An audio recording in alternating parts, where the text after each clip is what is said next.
잘 들리십니까? 제가 일부러 그러는 거 아니고 금요일 저녁부터 제가 목이 잠겨가지고 사실 오늘 새벽까지도 전혀 목이 열리지 않아가지고 고민을 많이 했어요. 이 원고를 장로님 보고 대독하게 나오셔서 그냥 읽으라고 하실까 했는데 새벽에 기도하면서 차츰 좋아져가지고 이 정도 됐습니다. 들리긴 들리세요? 그러면 이 목소리로 하도록 하겠습니다. 하다가 목이 잠기면 많이 못하고 핵심만 하도록 하고 어쨌든 간 하는 데까지 해보겠습니다. 창세기 37장부터 50장까지는 요셉의 이야기입니다. 겉으로 보면 요셉의 이야기 같은데 그 안으로 들어가서 보면 야곱의 아들들의 이야기입니다. 야곱의 아들들, 즉 이스라엘이 야곱과 야곱의 아들들을 이스라엘이라고 하죠. 그러니까 이스라엘이 어떻게 죄에서 구원을 받아 영광스러운 하나님의 백성으로 변해가는지 그 과정을 보여주고 있습니다. 그 중심에 바로 요셉이 있는 겁니다. 요셉은 예수님을 예표하는 겁니다. 이스라엘의 역사를 얘기해 주고 있습니다. 이스라엘의 역사는 야곱의 사랑을 받는 한 아들 요셉의 이야기로부터 시작하고 있습니다. 요셉은 형제들에게 미움을 받아서 구덩이에 던져졌고 이집트 노예로 팔려갑니다. 주인의 아내의 유혹을 거절했다가 억울하게 감옥 생활합니다. 또 감옥에서 꿈을 해몽해 주었던 사람에게 배신도 당합니다. 그러나 요셉은 그때마다 다시 일어섰습니다. 30세가 되었을 때 이집트 총리가 됩니다. 이때 요셉은 그의 형들을 용서하고 축복합니다.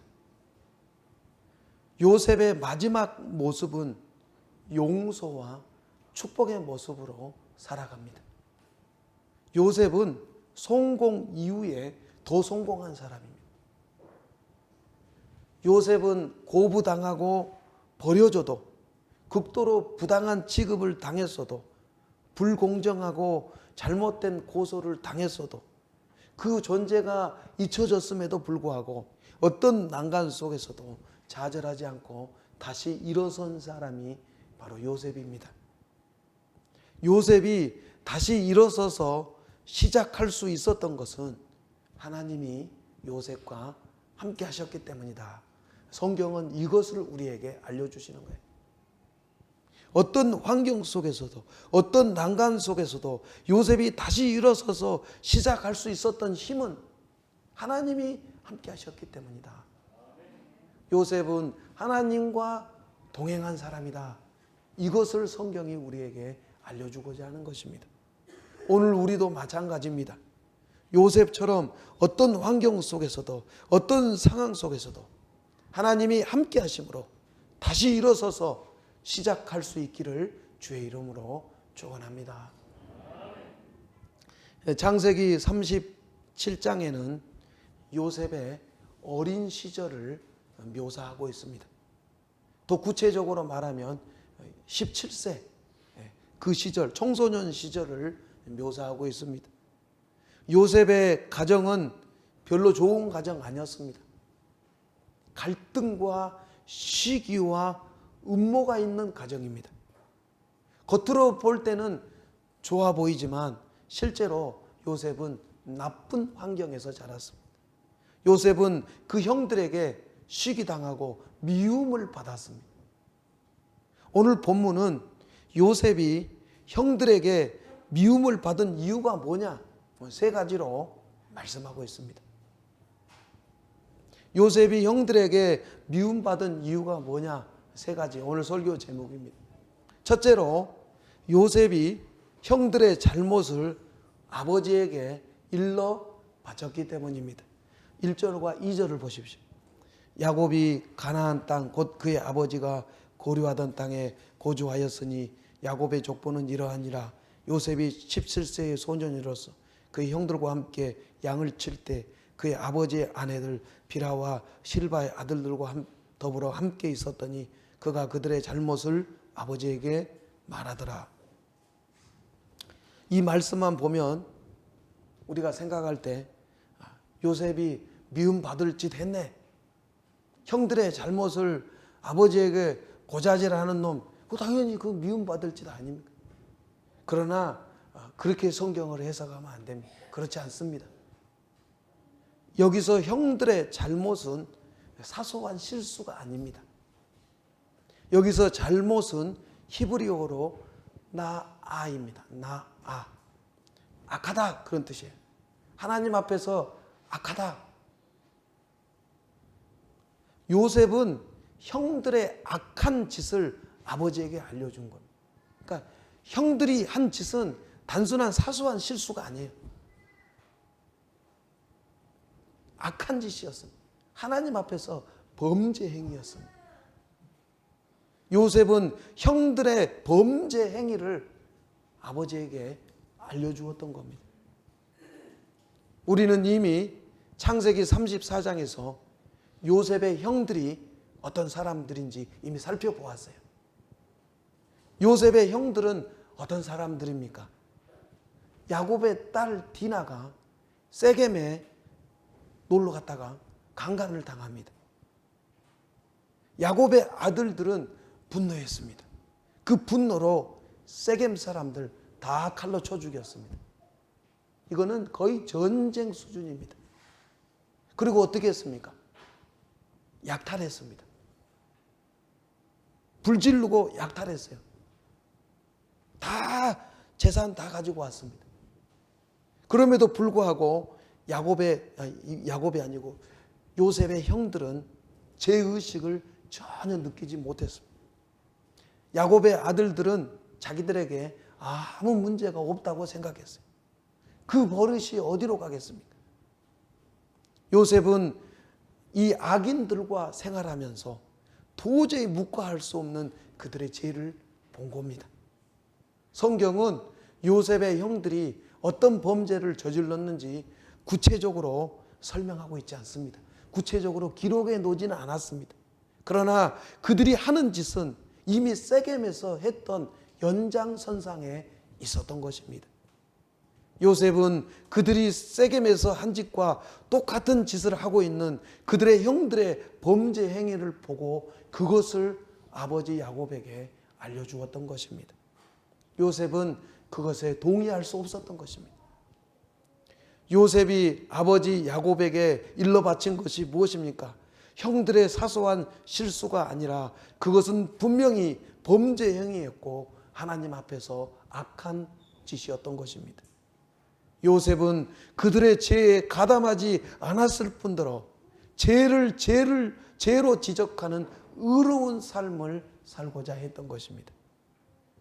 이것 때문에 요셉이 그의 형들에게 시기를 당하고 미움을 받았던 것입니다. 요셉은 죄와 의로운 삶에 대한 남다른 의식을 가지고 있었습니다. 요셉은 이집트로 종으로 팔려갔을 때, 노예로 팔려갔을 때도 하나님과 동행했습니다. 철저하게 죄 짓는 것을 두려워했습니다. 요셉이 이집트에 노예 생활할 때 뭐 했습니까?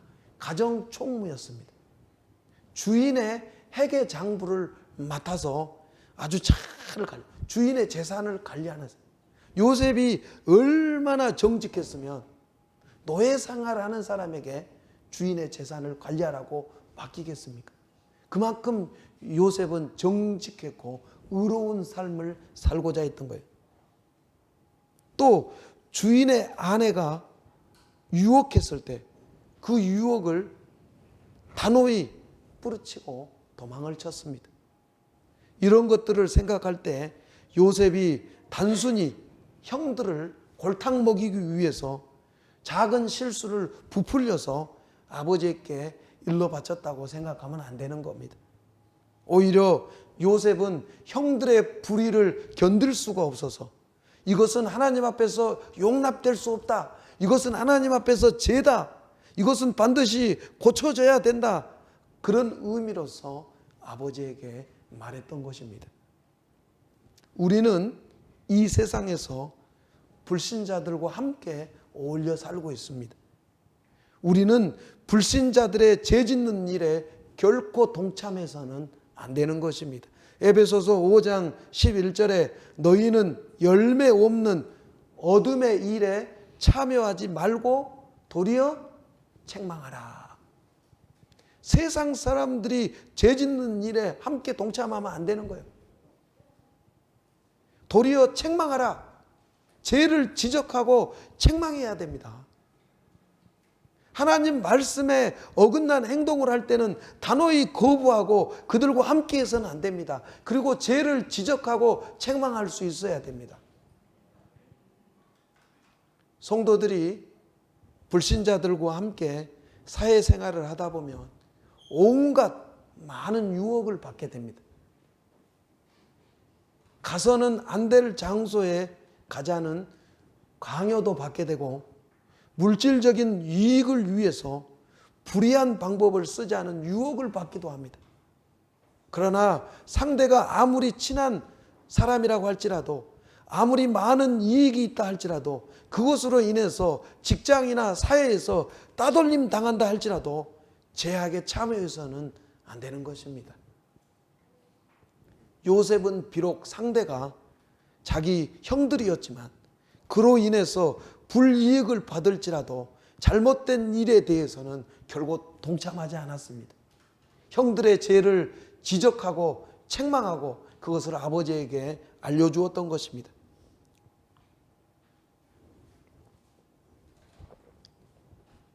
요즘 이 세상이 갈수록 어두워져가는 이유가 어디 있습니까? 사람들이 불의에 대해서 무관심하기 때문입니다. 우리 주위를 둘러보십시오. 바로 내 옆에서 불의가 행해져도 나와 상관이 없다고 생각합니다. 나에게 피해가 없다고 생각되면 아무런 관심도 갖지 않습니다. 심지어 내 옆에서 사람이 죽어가도 그냥 지나쳐 버립니다. 불의에 대한 불감증, 불의의 피해자가 되어서 세상 사람들과 똑같이 멸망의 길을 가고 있는 것입니다.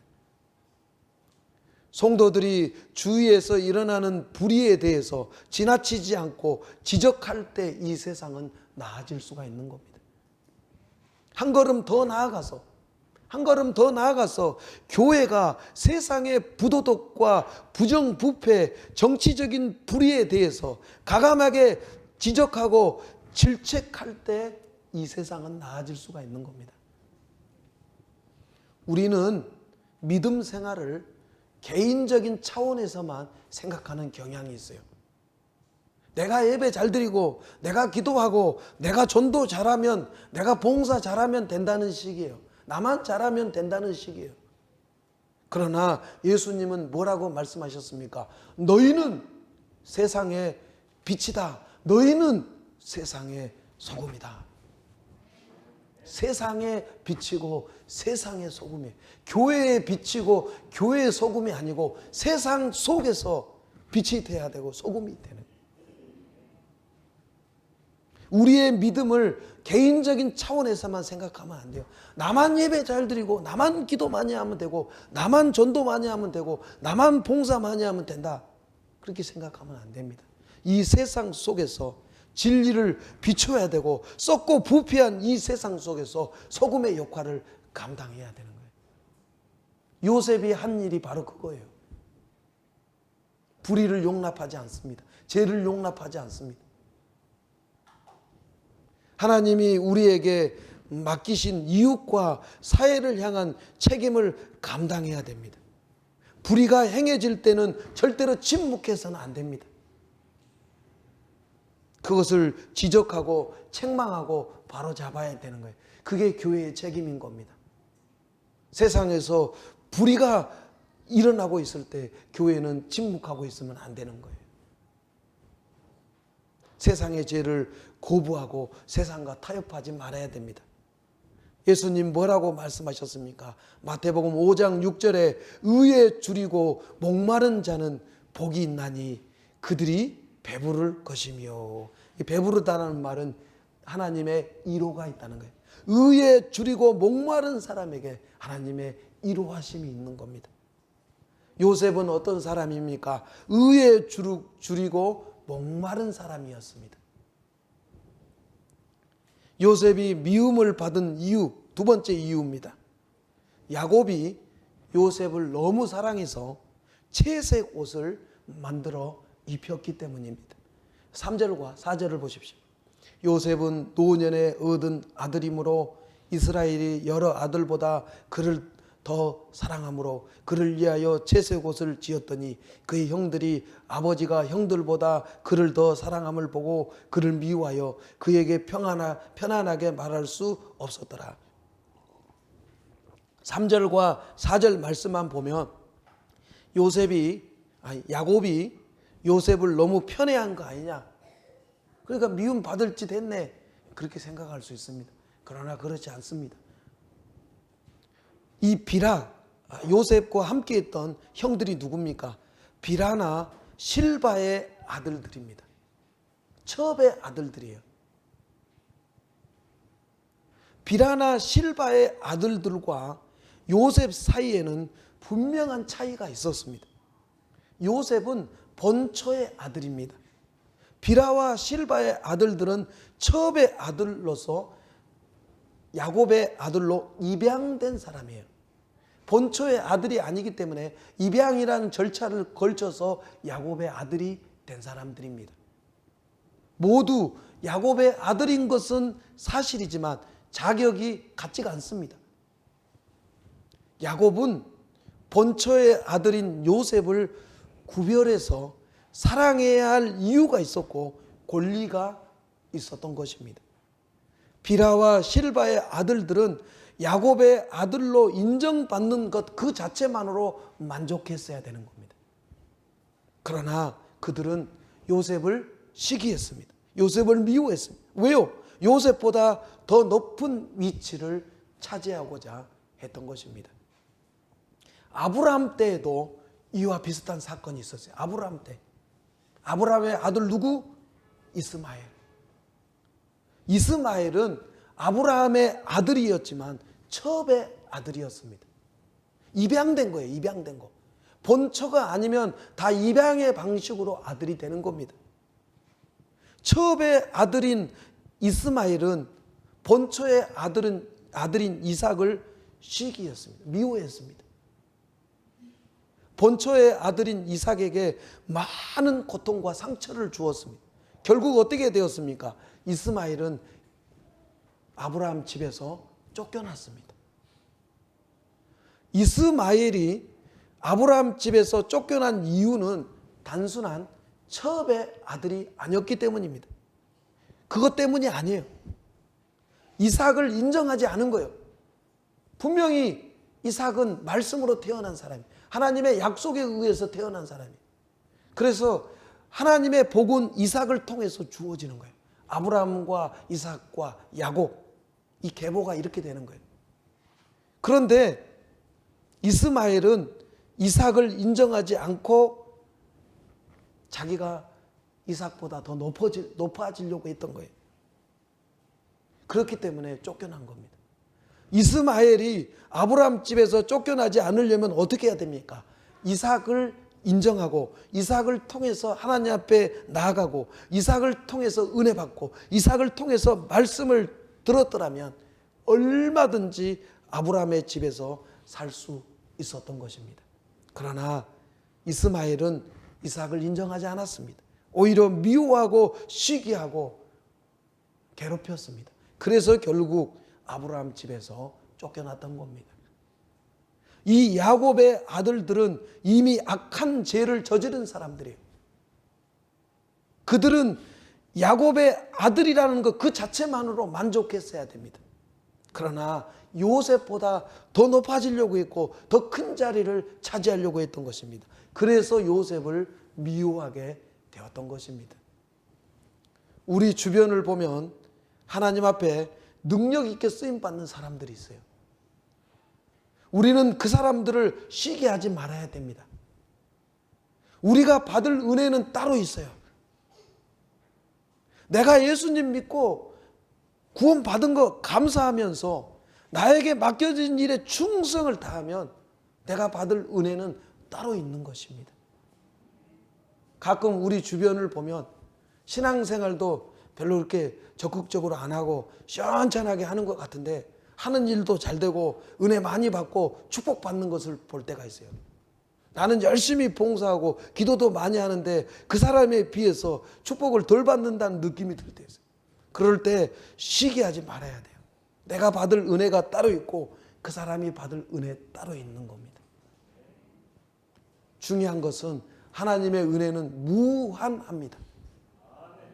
다른 사람이 많은 은혜를 받는다고 해서 내 은혜가 없어지는 거 아니에요. 내 은혜는 따로 있는 거예요. 그냥 나에게 맡겨진 일에 충성만 다하면 내가 받을 은혜는 다 받게 되는 거예요. 시기하거나 미워할 필요 없는 거예요. 요셉이 미움받은 세 번째 이유입니다. 요셉이 왜 미움을 받았습니까? 꿈을 꾸고 형들에게 그 꿈 이야기를 했기 때문이에요. 5절과 8절 보겠습니다. 요셉이 꿈을 꾸고 자기 형들에게 말하매 그들이 그를 더욱 미워하였더라. 요셉이 그들에게 이르되 청하건대 내가 꾼 꿈을 들으시오. 우리가 밭에서 곡식단을 묶더니 내 단은 일어서고 당신들의 단을 내 단은 둘러서서 절하더이다. 그의 형들이 그에게 이르되 내가 참으로 우리의 왕이 되겠느냐 참으로 우리를 다스리게 되겠느냐 하고 그의 꿈과 그의 말로 말미암아 그를 더욱 미워하더라. 요셉이 꿈을 꿨어요. 이 꿈은 하나님의 계시입니다. 지금식으로 말하면 설교 말씀이에요. 꿈의 형식으로 하나님이 계시하신 거예요. 하나님의 말씀을 계시하신 거예요. 그러면 요셉이 꾼 꿈은 어떤 의미가 있습니까? 앞으로 이스라엘을 구원할 계획을 보여주는 꿈입니다. 야곱과 그의 아들들이 어떻게 이 죄인들이 하나님 백성이 되고 구원받게 되는지 그 계획을 보여주는 계시의 말씀이었습니다. 요셉은 이 꿈 때문에 말할 수 없는 고난을 받게 되겠지만 결국 승리해서 높은 자리에 오르게 된다는, 이집트 총리가 되어서 그의 형제들이 이집트에 곡식을 구하러 오고 결국 이집트 총리 앞에서 무릎을 꿇고 간구하게 되는 그런 내용입니다. 요셉이 꾼 꿈을 통해서 우리가 알 수 있는 건 두 가지입니다. 두 가지. 요셉이 꾼 꿈을 통해서 우리는 두 가지 사실을 확실하게 알 수 있습니다. 하나는, 첫 번째는 나에 대한 하나님의 계획은 단번에 알 수 없다는 거예요. 나를 향한 하나님의 계획은 단번에 알 수 없다는 겁니다. 요셉이 무슨 재주로 자신의 꿈을 의미를 알겠습니까? 요셉은 자신의 꿈의 의미를 처음에 제대로 알지 못했습니다. 물론 요셉을 향한 하나님의 거대한 계획이 있습니다. 요셉을 향한 놀라운 계획이 있다는 거, 그것은 알고 있습니다. 그러나 그 꿈의 내용은 구체적으로 몰랐습니다. 나를 향한 하나님의 거대한 계획이 있다, 그거는 알고 있지만 그 계획이 구체적으로 언제 실현되고 그 계획이 구체적으로 뭔지는 모르는 겁니다. 요셉이 무슨 재주로 곡식단을 묶는 의미, 그의 형들이 절하는 거, 해와 별과 달, 무슨 재주로 요셉이 알겠습니까? 요셉은 구체적으로 몰랐지만 하나님은 분명히 나를 사랑하시고 나에 대한 계획을 가지고 계신다, 이것만 알았던 것입니다. 우리도 이 세상을 살아가면서 하나님의 계획 하나, 하나님의 뜻 하나는 붙들고 살아야 되지 않겠습니까? 나를 향한 하나님의 계획이 뭐라고 생각하십니까? 처음부터 나에 대한 하나님의 뜻 다 알 수 없습니다, 여러분. 하나님의 계획 다 알 수 없어요. 제가 목사지만 나에 대한 하나님의 계획 다 모릅니다. 뜻 몰라요. 알 것 같으면서도 모르겠더라고요. 분명한 사실은 하나님이 나를 향한 놀라운 계획을 가지고 계신다. 어마어마한 계획을 가지고 계신다. 그건 믿습니다. 그러나 그 계획이 뭔지 아직도 잘 모르겠어요. 다 모른다는 얘기예요. 아무리 머리가 좋고 아무리 영적으로 뛰어난다 할지라도 나에 대한 하나님의 계획은 다 알 수 없습니다. 분명한 것은 나를 향한 하나님의 계획이 있다는 거예요. 구체적으로 어떤 것인지 알 수 없습니다. 오리무중이에요. 계속 안개 속을 헤매는 것 같아요.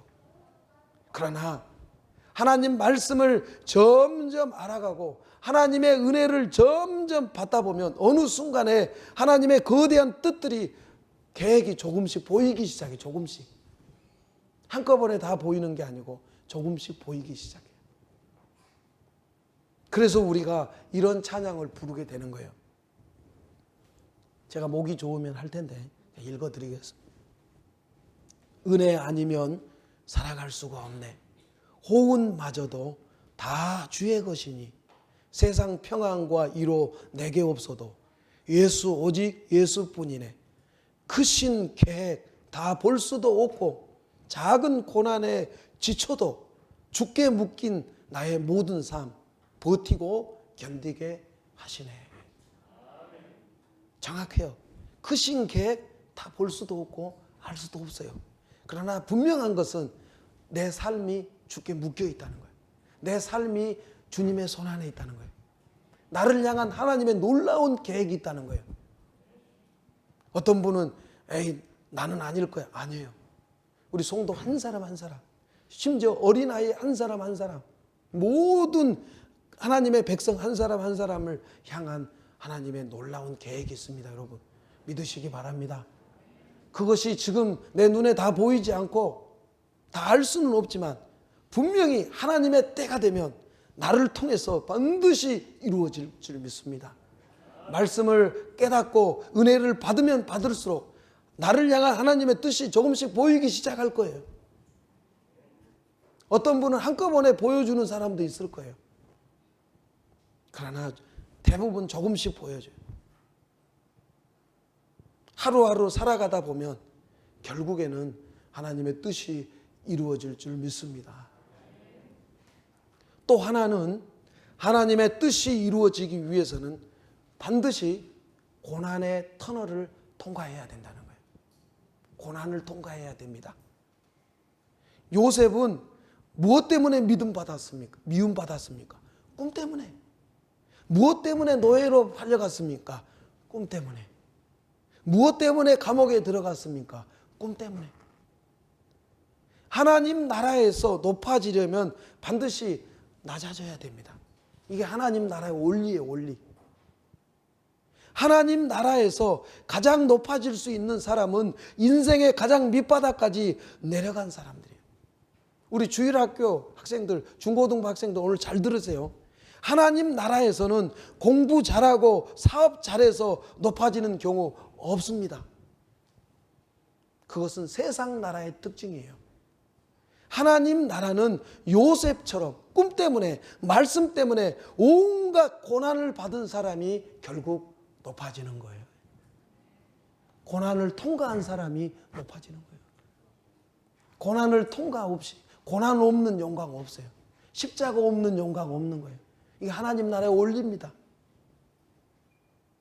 하나님 말씀 붙잡고 밑바닥으로 내려간 사람이 올라올 수 있는 거예요. 고난을 받은 만큼 높아지는 거예요. 하나님 나라에서 가장 중요한 것은 말씀 때문에, 하나님이 주신 꿈 때문에 바닥으로 내려가는 겁니다. 하나님은 그 사람을 통해서 놀라운 일들을 일으키시는 것입니다. 낮아진 만큼, 고난에 쓴 잔을 마신 만큼 영광스러워질 것입니다. 어느 전도 유망한 젊은 성악가가 멋지게 노래를 부르고 있었습니다. 누군가 옆에 있는 작곡가에게 저 젊은 성악가 좀 보세요. 정말 잘하지 않습니까? 정말 노래 잘하지 않습니까? 그 말을 들은 작곡가가 이렇게 말했다고 합니다. 저 젊은 성악가에게 고난의 경험이 좀 더 있다면 훨씬 더 영감 어린 노래를 부를 수 있을 것입니다. 고난의 시간은 우리가 변화의 시간이에요. 성숙의 시간이에요. 요즘 제가 가끔 TV를 보면 요즘 코로나 시대라 그런지 별로 할 것도 없고 이래가지고 가수들 뭐 왕창 나와가지고 막 점수 왜 꼭 점수를 먹이는지 몰라요. 노래는 예술이잖아요. 설교도 예술이에요. 설교도 잘한다 못한다 평가하면 안 되는 거예요. 영감이 있네 없네 이렇게 해야지. 노래도 예술이잖아요. 난 점수 먹이는 거 정말 싫어요. 그냥 그 스트레스 받게 그냥. 근데 또 평가할 방법이 없으니까 점수를 먹이는 것 같아요. 근데 보면 아이돌부터 해서 50대, 70대까지 나오더라고요. 근데 아이돌은 특징이 뭐냐면 훈련을 받아가지고 잘 안 틀려요. 박자도 잘 안 틀리고. 제가 음악은 잘 모르지만 듣는 귀는 좀 있어요. 목사들이 귀가 좀 잘 열려 있거든요. 그 아이돌들이 노래를 부르는 거 보면 로버트가 부르는 것 같아요. 박자도 안 틀리고 잘 불러요. 그런데 제가 볼 때는 2% 부족해요. 가슴으로 부르는 것 같지가 않아요. 그런데 이 나이 드신 분들 보면 노래하는 거 보면 가끔 고음이 안 나고 삑살이 나기도 하고 뭔가 좀 이렇게 약해 보이고 그러는데 마음이 감동이 되더라고요. 왜냐하면 인생 오래 사시면서 고난을 겪고 나서 인생을 알게 되는 거예요. 그러니까 한 절 한 절 불러도 좀 다른 것 같아요. 근데 아이돌들은 로버트가 부르는 것 같아요. 고난의 시간은 우리가 성장하는 시간이에요. 변하는 시간이에요. 놀라운 성공을 이룬 사람들에게 당신의 인생 가운데서 가장 유익했던 때는 언제입니까? 라고 묻는다면 이구동성으로 고난을 겪었을 때입니다. 그때 내 인생이 깊어졌고 내가 성장했습니다. 라고 말하더라는 거예요. 우리 인생은 역경의 시간을 지나면서 성장하는 겁니다. 역경의 시간을 통과하면서 열매를 맺게 되는 것입니다. 고난을 성숙의 기회로 삼으십시오. 고난을 성장의 기회로 삼으십시오. 우리 중고등부 학생들 잘 들으셔야 돼요. 저는 고난이란 단어를 들어본 적이 없었어요. 7살 때부터 6살 때부터 교회 다녔는데 우리 때 설교했던 목사님들은 고난에 대해서 모르겠어요. 내가 못 들었는지 한 번도 안 들어요. 맨날 축복합니다. 맨날 축복합니다. 당신은 잘 될 겁니다. 그런 설교만 들었어요. 여기다가 예쁜 그거 꽂고 까만 양복도 안 입고 막 색깔 있는 양복 입고 나와서 옛날 목사님도 그랬어요. 목소리도 맨날 잘 될 겁니다. 맨날 성공할 겁니다. 그런 설교만 들었어요. 그래서 진짜 그러는 줄 알았어요. 고난이란 단어가 없어요. 제 신앙생활에는 고난이란 단어가 없었어요. 맨날 잘 될 겁니다. 맨날 성공할 겁니다. 그래서 잘 되고 성공할 줄 알았는데 안 되더라고요. 그래서 하나님을 잠시 떠난 적도 있었어요. 방황한 적이 있었어요. 고난이란 단어를 안 가르쳐 줘가지고 잘 된다고 성공할 줄 알았네. 하나님 나라에서 어떤 사람이 높아지느냐? 고난을 통과한 사람. 우리 중고등부 학생들 고난을 두려워하지 마세요. 예? 고난 두려워하지 마요. 정면 돌파하세요. 제가 늘 얘기하지만 정면 돌파하세요. 피하지 말고. 고난이 온다고 해서 잠수 타지 말라는 얘기예요. 미리 알려주는 거예요. 축복받은 거예요. 고난이 올 때 잠수 타지 마세요. 정면 돌파하세요. 요셉처럼 정면 돌파하면 하나님의 때가 되었을 때 고난 다음에 예비해 놓은 그 축복을 누릴 수 있게 되는 거예요. 우리 모두 고난을 통과한 후에 하나님이 예비하신 은혜와 축복을 누릴 수 있기를 주의 이름으로 축원합니다. 아멘. 기도하겠습니다. 전능하시고 거룩하신 하나님, 요셉은 의에 줄이고 목마른 사람이었습니다. 우리가 믿지 않는 세상 속에서 살아갈 때 이 세상 제약과 타협하지 않고 죄를 지적하며 죄를 책망할 수 있는 요셉처럼 의에 줄이고 목마른 성도들이 되게 하여 주옵소서. 나를 향하신 하나님의 크신 계획이 있는 줄 믿습니다. 나를 통해서 이루고자 하는 하나님의 뜻이 있음을 믿습니다. 지금 당장은 알 수 없고 지금 당장은 내 눈에 보이지 않지만 하나님의 때가 되어서 반드시 그 계획과 뜻을 이루실 줄 믿습니다. 고난을 통과할 때 정면으로 통과해서 고난 다음에 예비해 놓으신 하나님의 놀라운 은혜와 축복을 받는 성도들 되게 하여 주옵소서. 예수님의 이름으로 감사하며 기도하옵나이다. 아멘. 지금은 우리 주 예수 그리스도의 은혜와 하나님 아버지의 무한하신 사랑과 성령님의 교통, 보호, 충만, 인도하심이 하나님의 그 크신 계획과 뜻을 깨닫고 하나님께 인생을 맡겨서 하나님 앞에 위대하게 쓰임받기를 원하는 하나님의 백성들 머리 위에, 자들 가정과 다니는 직장 위에, 멀리 떨어져 있는 가족들 머리 위에, 우리 대한민국과 이 중국 땅 위에 영원토록 함께 계시기를 간절히 축원하옵나이다. 아멘.